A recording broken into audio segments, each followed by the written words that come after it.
Hi guys, welcome back to my YouTube channel. It's been forever. What's it been for? What, a month? What, a year? How long has it been for? I think it's been for a month actually. I am so sorry for taking such long break. It was so unintentional. I was on the verge of moving and I had a lot of personal stuffs and things I was going through, and I just didn't have the time to sit down and record. Although I wish I had pre-recorded, I regretted that. Like, I wish I had pre-recorded, but then again, I actually didn't have the time, to be honest. And also, if you guys hear a fly buzzing, I think I sent it out, but it's like I can still hear a fly buzzing. If you guys can hear a fly buzzing, it's literally hot in the UK. And when it's hot in the UK, guys, I joke you not, like when once your windows are open, the whole fly, they just know how to come into your house, which is so irritating at this point. Yeah, exactly. So in case you're not subscribed to my channel, kindly subscribe to my channel. I'll really appreciate if you subscribe to my channel. Like this video, please. You can share to your friends, and I'll really appreciate that. Hi, welcome. In case you don't know me, my name is Joel Onuk, and I tell true crime stories on this channel. Help me grow by subscribing to my channel. I really do appreciate it. And I release videos every week. I know it's been like a month, but trust me, every week. And also, it's my absolute passion and pleasure to sit in front of the camera and just share with you guys something that I'm very passionate about, like super passionate about. Like, you guys don't even know the half of it. Is a thing where I am very comfortable just in talking to my friends about. And sometimes when my friends are not around, I'm like, why can't I just tell people who don't know me some of these stories? And that is why I sit down here every week to tell you guys one true crime story per week. I feel like that's tautology. But guys, let's get into it. I decided coming back today, let me just drop a very light case. So today's case is a murder hire gone wrong.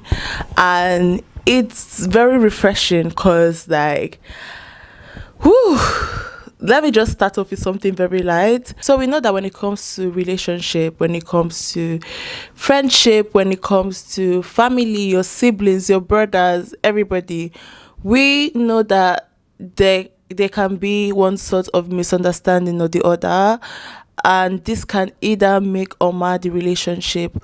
Also, sometimes even if you may not want to agree, like some of this misunderstanding also makes the relationship to grow healthier or to grow stronger. But in this case, this made one partner to hire a hitman against the other partner. So this is the case of Michael and Dalia Dippolito. So Dalia, to every other person, looked like a normal Florida woman. I mean, this is someone that went to high school. She also went to a Catholic school.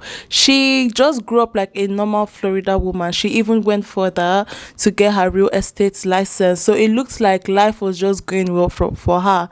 And in 2008, Dalia met Michael in one of the most, I don't want to say unconventional ways, because it would look like I am being somehow, but like in one of the most commonly uncommon ways where you meet your spouse. I don't know, like, let's be realistic. In one of the most uncommon ways, although I'm going to go into that later on. Although that's how she met Michael, they tied the knot rather too soon. But then again, I always tell everybody, I was like, what is the meaning of rather too soon? There are people that get married under 10 days of meeting, and they get married and they've lived for like 20, 30, 40 years. They have children, grandchildren, great-grandchildren, and they've grown a family. They've learned to live happily, basically. But then again, according to societal standard, they met and they tied the knot rather too soon. So a little bit about Michael. So Michael was not the perfect citizen. He was an ex-convict. He was a con man, an ex-con man. He's even been to prison before, and he used to He was a fraudulent person who used to get money fraudulently from investors. So apparently, one day he was caught and he went to prison, but then he was under parole, or he was on parole. So basically, his wife, Dalia, did not know anything about his past until one day when his parole officer came to visit him. That's when she knew the kind of man she actually ended up with. But the clause is that this was Dalia's story. This was what she said. But Michael, on the other hand, said that that was false, that Dalia has always known about his past, even before the parole officer actually came into his house. So Michael was like, that's a lie, that Dalia has always known about my past. She's always known that I went to prison and I'm on parole. Is it on parole or under parole? That's what I don't know. Oh my god, guys, I'm currently editing and I kept saying parole. He was on probation. Oh my god, guys. This is crazy. He was on probation, not parole. So he claimed that Dalia was simply lying, that she's always known about his past. But even if I don't think that that is actually necessary in this case. When Michael and Dalia met, Michael was already married, but according to Dalia was like that Michael was in the middle of a divorce, that if she had known prior to that Michael was married, that she wouldn't have started anything with Michael.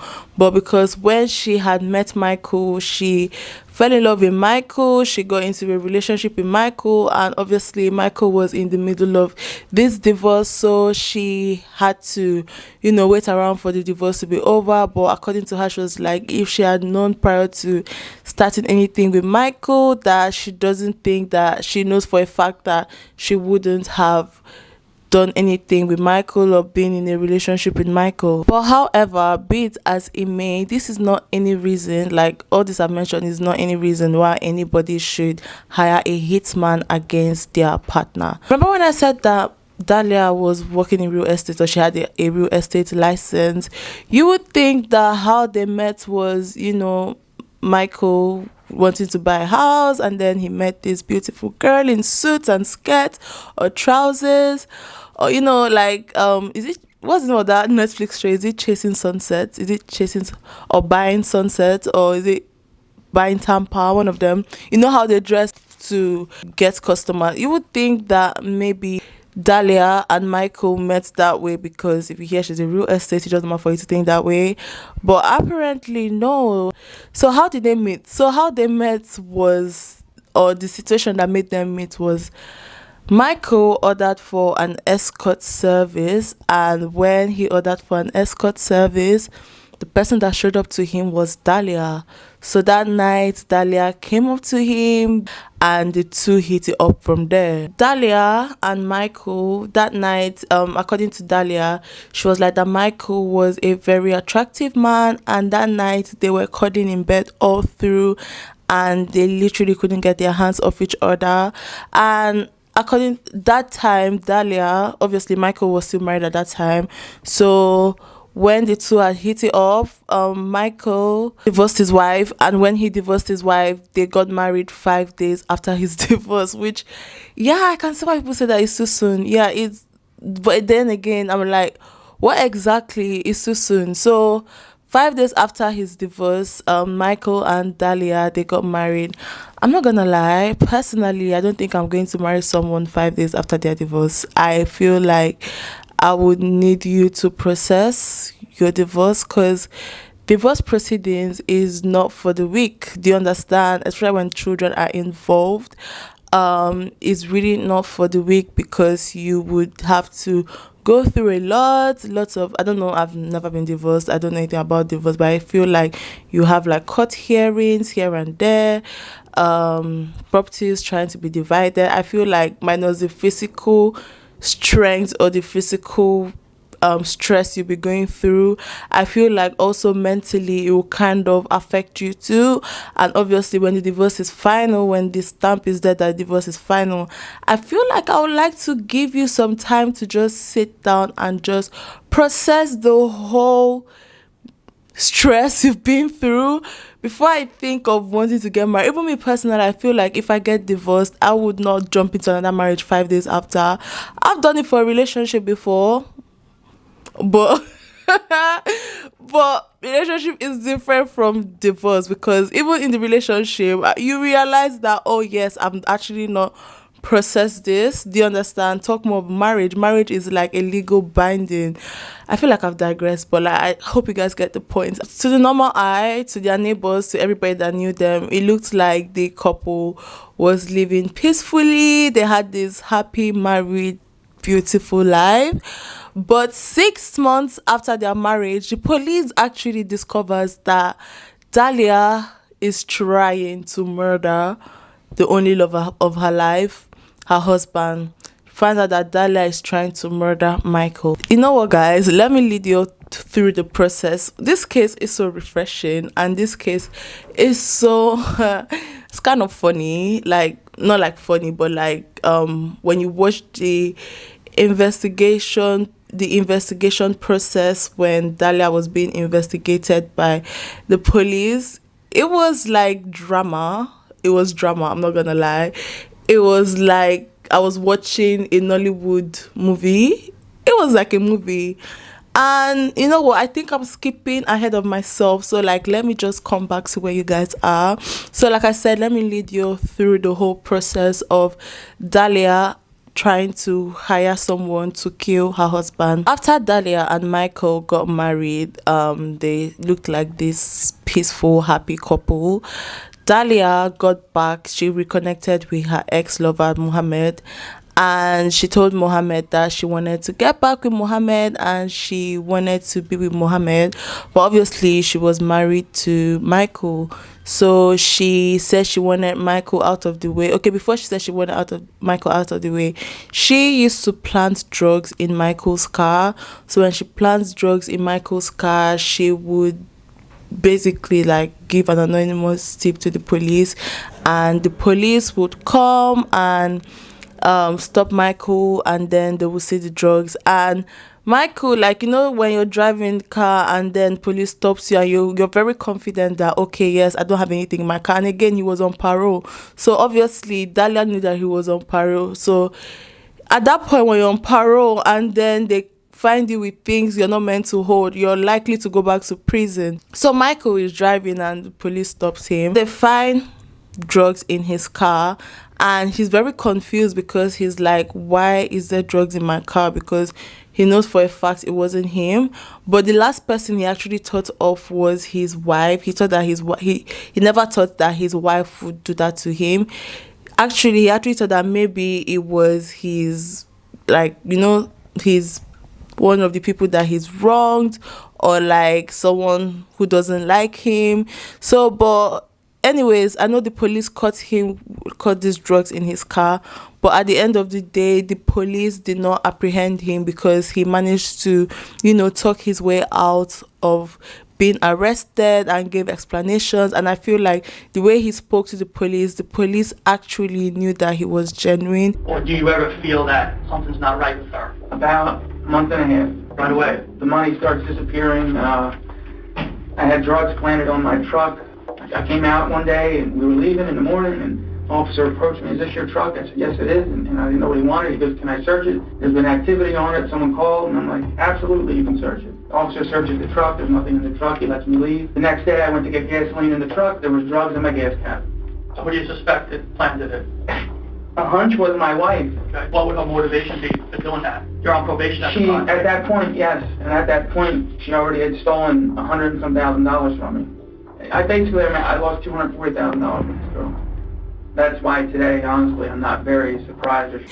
So, like, this was a thing, like, it was not even the first time it happened. She actually spiked his drink one time with antifreeze, and when he noticed this, like, that his drink tasted differently, he immediately spat it out. Guys, I'm not gonna lie, yeah, I know I am a true crime fanatic. I could watch true crime 12 hours a day, watch documentaries, make notes on true crime, read them, listen to them, sleep, podcasts and everything.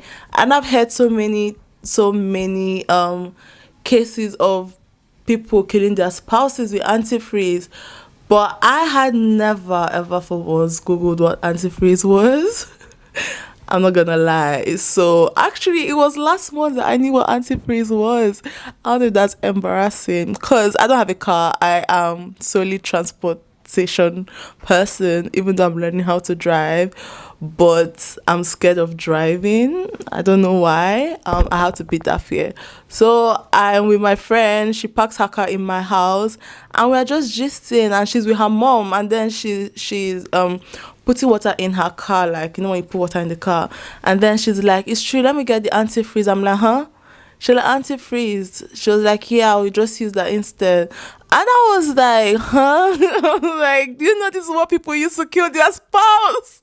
That's what I told my friend. I was like, "Do you know this is what people use to kill their spouse?" Because she was like, "Oh, like yeah." I didn't know it was for cars. Anyways, I didn't know it was for it. And it's so scary because like if it's for cars, that means it is so easily accessible because even a teenager can go to get it. So like I was like, "Rah," but like guys, we've digressed. Let's just go back into the whole this thing. So like I said, she put antifreeze in his drink. She was so determined to kill Michael. She put antifreeze in his drink one time. He spat it out because it tasted differently. At this point, it looked like all what Dalia wanted to do was to take her husband's life. She wanted to take Michael's life. So she started to plan with Mohammed on how to take her husband's life. So before we go down to the whole story of how all these things happen, when she was pointing this out to Mohammed and she was like, "Yeah, I want him dead. I want someone to take it. I want to take his life, blah blah blah blah." Mohammed actually did not even take her serious. Like he never took her serious. He thought that okay, couples are like, "Oh, I want him to die now." I'm sure like couples are like, "Oh, I wish he could just die," but like they actually don't mean it. So like at first, Mohammed was not like taking her serious because Mohammed was like, it's just I'm sure he will be like women. Oh, so with time he got to realize that this girl is serious, like this woman is serious. He started to realize that Dalia was very serious about taking her husband's life, and he felt uncomfortable at first, but Dalia kept pressing it on that she wanted her husband gone. So guys, this is me, I'm still editing. So doing my research down, I realized that Mohammed has actually died. He died last year in October 24th, 2021. He was found dead in his room by his family, and as at that time the result was still pending as to the cause of his death. So I don't know, I've checked other sources, it's not yet out. I'm not saying his cause of death, but Mohammed is dead. RIP. So when Mohammed found out how that Dalia was very serious about taking her husband's life, Mohammed decided to tip the police and tell the police about Dalia's intention. And honestly, guys, this is literally a breath of fresh air because imagine if Mohammed was someone else. Mohammed is the perfect citizen. So Mohammed decided to, tip off the police and tell the police of Dalia's intentions on killing her husband. Initially, when Mohammed went to the police to tell the police about Dalia wanted to take her husband's life, he went to the Bounty Beach police station. But guys, I have a problem with pronouncing some words, and when he went to the Bounty Beach police station, he told the police that Dalia intends to take her husband's life.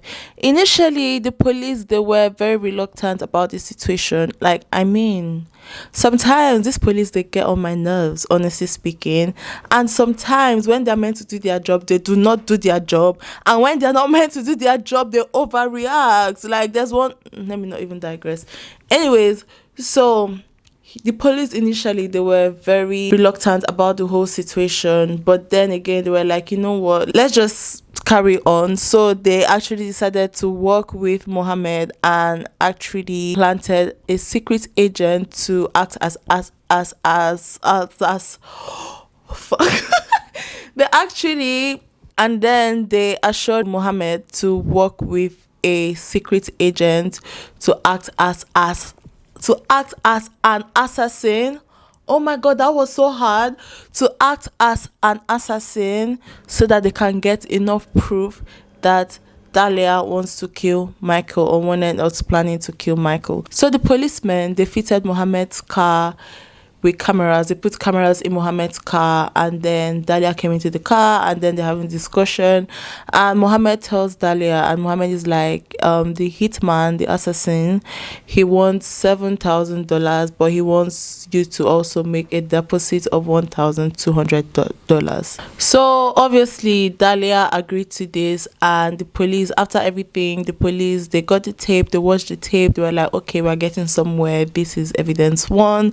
So this just prompted them to like be much more intentional and, you know, add more, like go further with this whole case, because they also wanted to see how far Dalia would go just to make sure that her husband is dead. So they sent another officer, whose name was Whitey Jane or Whitey Jane. I really don't know how to pronounce it. I'm very sorry if I'm mispronouncing it. They sent another officer called Whitey Jane to act as an assassin or a hitman, and when he meets with Dalia. So this, when they get into the car, the police department, they fit the whole car with microphones and cameras, to most especially like just fixating it on Dalia. When Dalia is in the car, you can see Dalia talking to the hitman, the undercover cop, and telling the hitman how sure she is of ending her husband's life, how she really wants to end her husband's life, and she's very sure that she wants to go down with this. And the hitman is asking her again, like, are you sure about this? She was like, yes, she's sure, that she's 5,000% sure. Between now and when it's done, you know, you have to have an option to change your mind. Even if you change your mind, I'm talking to There's no changing, no, there's no, like, I'm determined definitely already. wanna do I'm this positive, like, Okay. 5,000% sure. And the hitman was like, you know, when once this is done, there's no going back. She was like, yes, she knows. Yeah, she plans with the hitman what she wanted to be done. She tells the hitman that she's going to go to the gym in the morning, and he should just come in and act like a robbery gone wrong.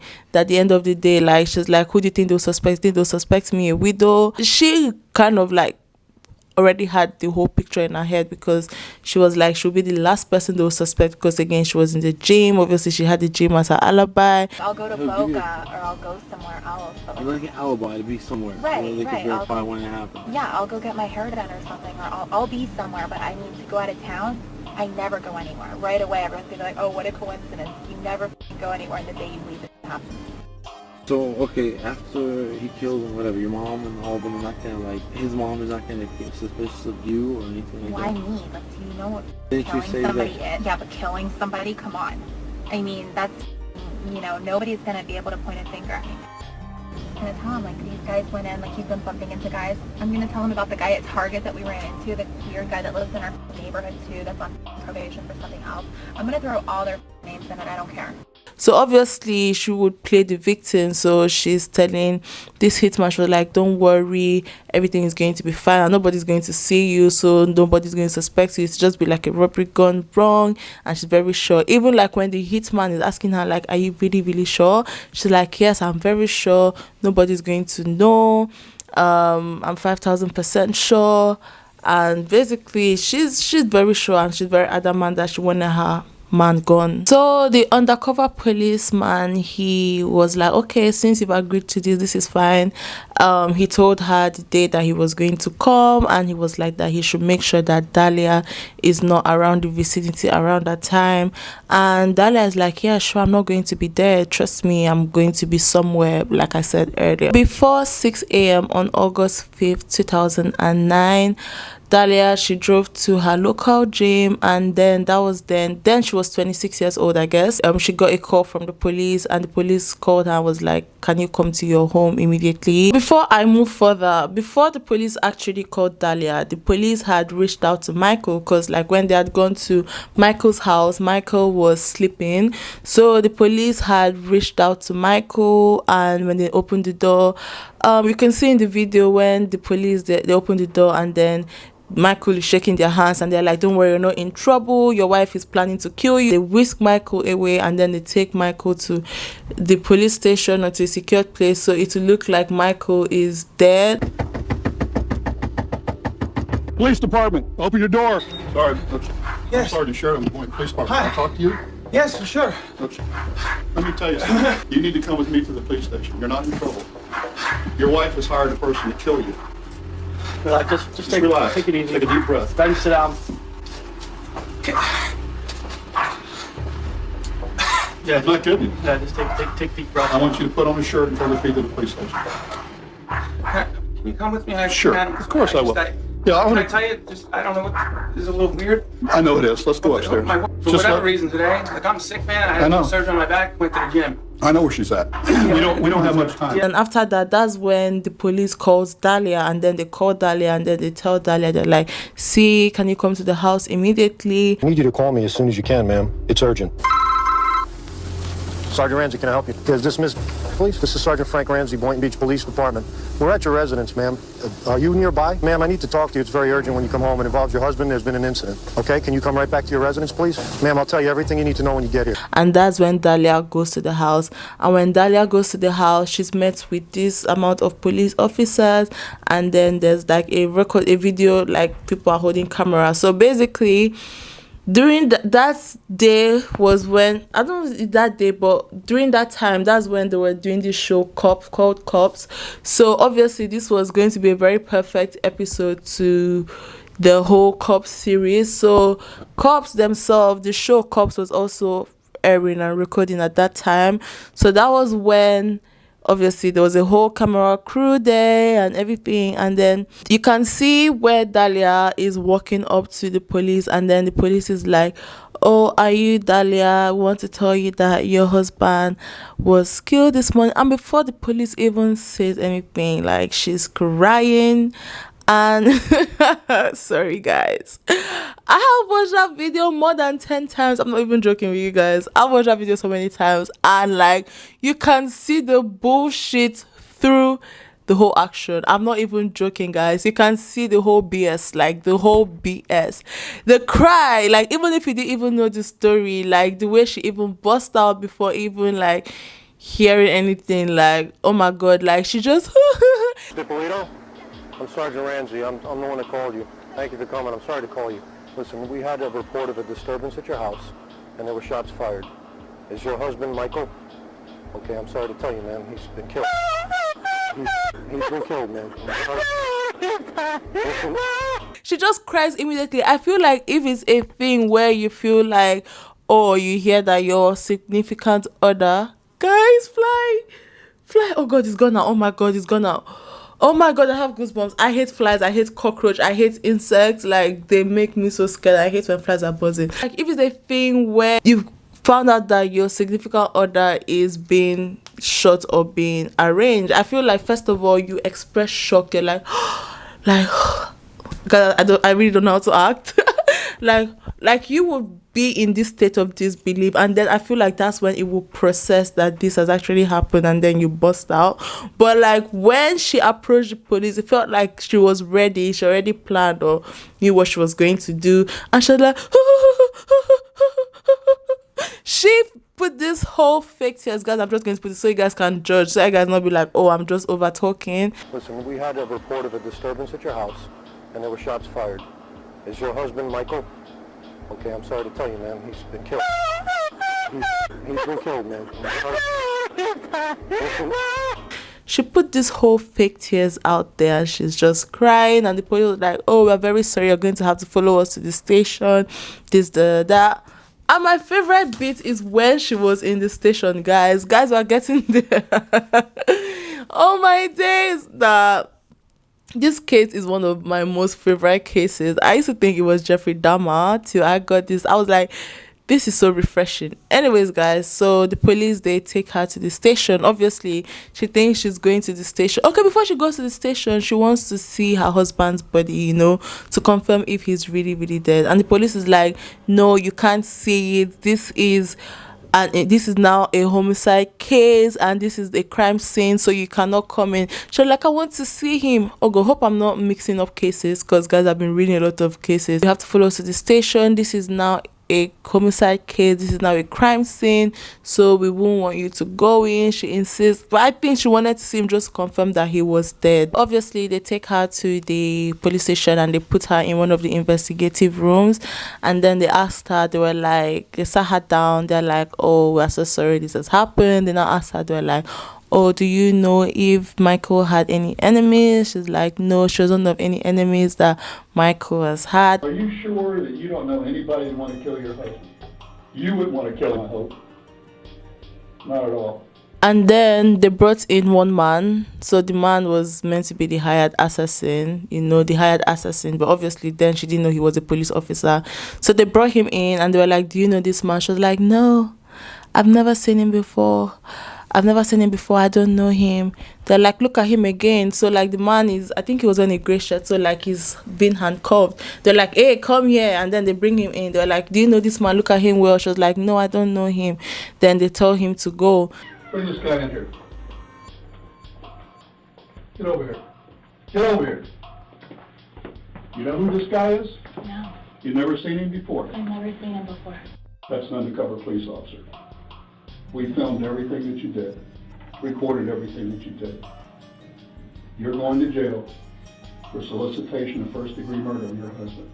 I didn't do anything. You're going to I jail. didn't do anything, please. I didn't do anything. Tell me you didn't do anything? I didn't do anything. You're going to jail today. And then they were like, that's what they now shocked her. They were like, actually, you're under arrest because Michael is alive. And she was like, huh? She's so shocked. She's like, this reaction is so different from when she heard that Michael was dead. She was so surprised that Michael was alive. And then they were like, yes, Michael is not dead and you're under arrest for attempted murder. And they read her rights to her. And she was like, no, I don't know what you're talking about. This, that. She's denying. And then that's when the police now brings in Michael. And when the police now brings in Michael, they're like, yeah, this is Michael. And then she looks at Michael. She was like, Michael, come here. Guys, I'm so sorry. That part keeps playing in my head every time. Every time I hear the case, or I remember the case of Dalia Dippolito, that case keeps playing in my head. That particular scene keeps playing in my head. She's like, Michael, come here. It's a lie. That. Come here, Michael. She's like, literally, you can see this woman still commanding her husband, commanding Michael when she's literally under arrest. Your husband is well and alive. Thank God. Oh yeah, thank God. Can I see him? No, he doesn't want to see you. I so wanted to see him. He doesn't want to see you. Please. Oh my God. He's alive. Come here, please. Come here. Mike, come here. Come here, please. Come here. Can't fix this. Why not? I didn't do anything I to heard you. Mike, come here, please. Come here. She's like, Michael, come here. And Michael is just there, like, obviously he cannot even believe this woman, Dalia, she was still denying this case. Like, down the line, you will see that this woman really, really denied the case, even though there were evidence that showed her, not only her voice, showed her saying that, that she really wanted Michael dead. I don't know if she enjoyed lying for the fun of it or if she thought that every other person around her was stupid, because honestly, I do not know, but yeah. It's on tape. It's on tape a lot, so you did. I didn't say that I wanted him killed. And at one point, you say, I want him dead, and I'm 500%. 5,000. 5,000%. I never said I want him. Do you want us to play it for you? Please. How much more? Go ahead. That's what you just listened to. Do you agree that this is your voice on this video, on this audio? You just replay it, please. You guys are treating me like a criminal, and I'm not. I'm not that kind of person. I'm just not. Why did you meet with this black guy? You've been nice to me, but it's like you're both already with your minds made up. All mine's are made up because of all the evidence. I didn't do anything and I didn't plot anything. What was that? I didn't do anything and I didn't caught anything.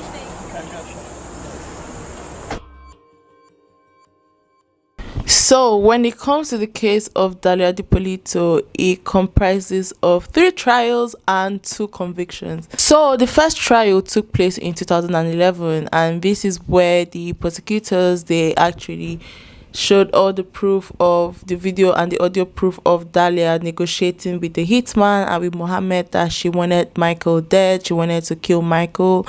And when this was brought out, the prosecutors, they argued that Dalia was so filled with greed that she wanted to kill her husband because of his wealth and go and end up with her former boyfriend. When I was reading this case, I was like, why would you want to be with someone that you know killed their ex-partner? Do you think you're safe? And I feel like Michael was very smart about that, because he's like, I'm sure at the back of his mind will be like, someone that is hiring someone to kill the husband, do I feel I'm safe? But then there are people that actually do feel they are safe and they end up with a murderer. And I would never, ever end up with a murderer or an ex-convict, that someone that's been convicted for murder.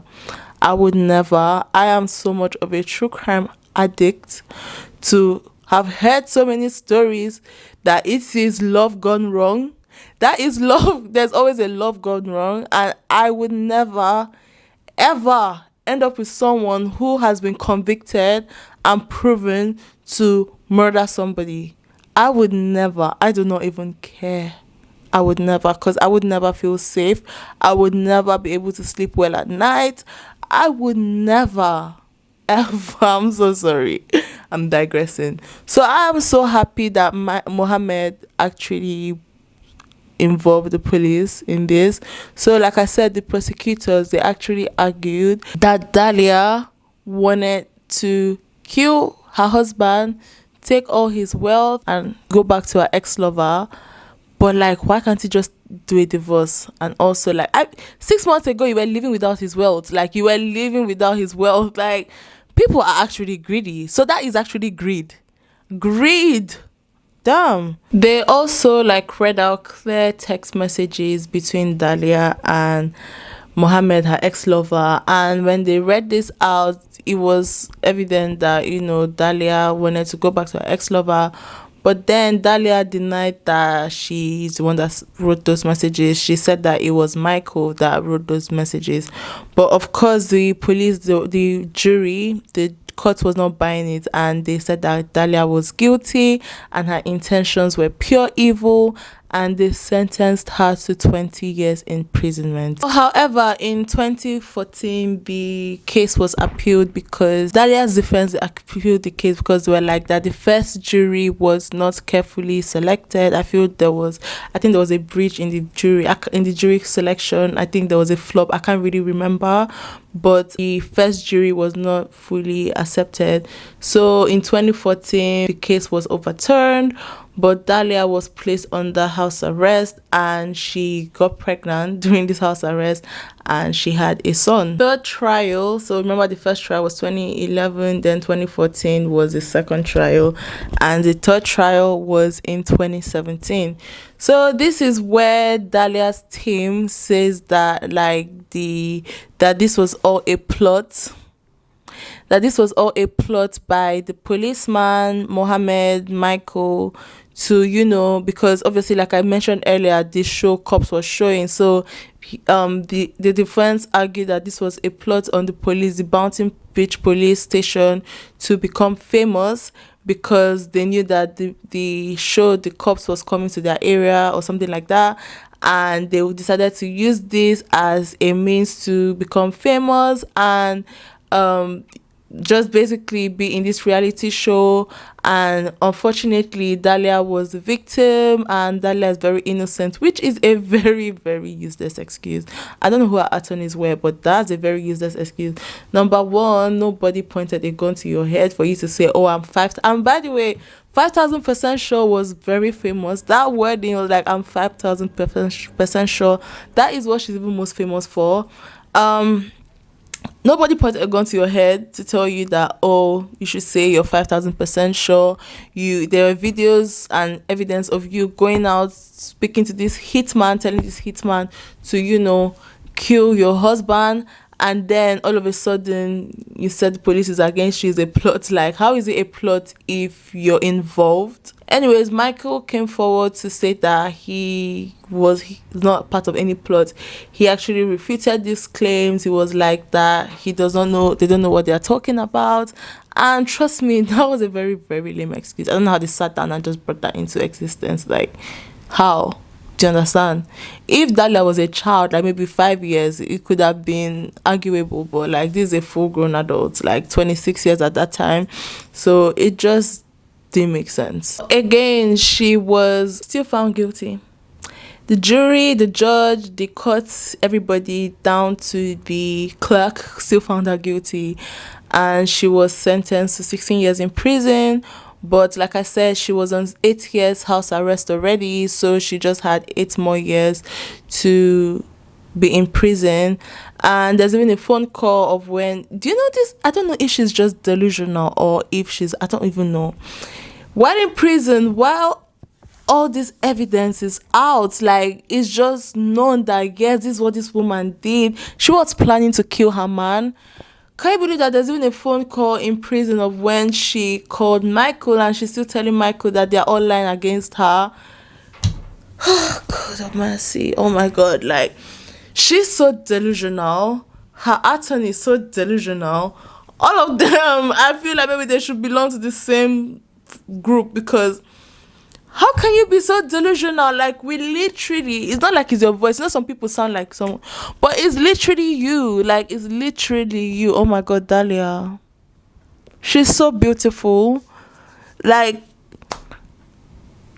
why so much lies? So many lies from such a beautiful woman. It's just so annoying. Like, unnecessary lies. Like, you've been caught in the act, you've been caught lying, and you're still lying. That is what they call unnecessary lies.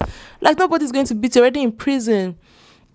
She calls Michael and tells Michael blah blah blah blah blah that she is innocent, and obviously we know she's not. But like, yeah, Michael doesn't bite. Like, nobody will ever bite. In 2019, Dalia's attorney, they tried to appeal the whole 2017 conviction, but this was refuted. This was refused by the courts. They were just out of the whole case, and apparently Dalia is still in prison, and that's where she's going to be till 2032. Hope I got that right. She's going to be in prison till 2032. And you know, the first time she was sentenced to 20 years, but now she's sentenced to 16, and she did 8 years house arrest, and obviously she has 8 more years in prison. So I feel like she's quite lucky. She's actually lucky compared to like other people that will be serving like 50 years for what, marijuana. So she's quite lucky for attempted murder. I feel like that is just not enough. But yeah, I'm just so glad that nobody died in this case. She still tries to turn her verdict around. She's still appealing, claiming her innocence, calling Michael. But Michael, on the other hand, does not want to have anything to do with her. Michael found love again. Michael is married. I don't know why I'm laughing. Anyways, I love Michael. He's just very quick to move on. He's really quick to move on. Michael is married. He found love. I don't know if he's married, but I know he found love. Let me not just say he's married. I'm not really sure, but I think I remember seeing a picture of him and his new wife, or his new woman. He obviously doesn't want to have anything to do with Dalia any longer. Dalia is still claiming her innocence. And yeah, in this case, it's not a hard thing to judge, because everybody knows, like, everybody and their mother knows that Dalia is so guilty. And I'm glad at least she knows that when she comes out, she has a son. Again, I'm not really sure who the father of the child is, and I don't think it's Michael, because when I was reading, it was when she was on house arrest, she got pregnant. Not before then. It was when she was on house arrest, she got pregnant, and she was still busy. There are people in prison that they don't have that opportunity to have sex with the opposite sex. So like, obviously, like, she was still busy when she was in house arrest, and She obviously got pregnant and had a son. So guys, this case is so refreshing. I'm just so happy that nobody died. Oh my god, like nobody died. I love true crime stories, but like sometimes they can be so draining with people dying, like unnecessary death. I'm like, wow, why? There's even one I read yesterday. I was like, why? Unnecessary death, people just killing someone to fulfill their sexual pleasure. Meanwhile, you have a wife in your house. Why? Tell me what you guys think about this case. As you guys see, I'm in a new background. I have my lovely chair. In my former videos, I used to sit on my ottoman, but now I actually have an armchair, which is so pretty. And I'll have this lovely flower. The one I had before was smaller. This is the bigger one, guys. If you're not following me on Instagram, kindly follow me. And then I also uploaded my moving in vlog on my second channel, Vlogs by Jules. Thank you guys so much for sitting down with me and listening to this case. It really means a lot to me. If you're not subscribed, kindly subscribe to my channel. It means the world to me. Or you can just sit down and just, have fun, chill with the rest of the crew, but invite your friends to watch. I feel like that is very important. Thank you guys so much for being a part of this video, and till next week guys, because your girl is back. Bye.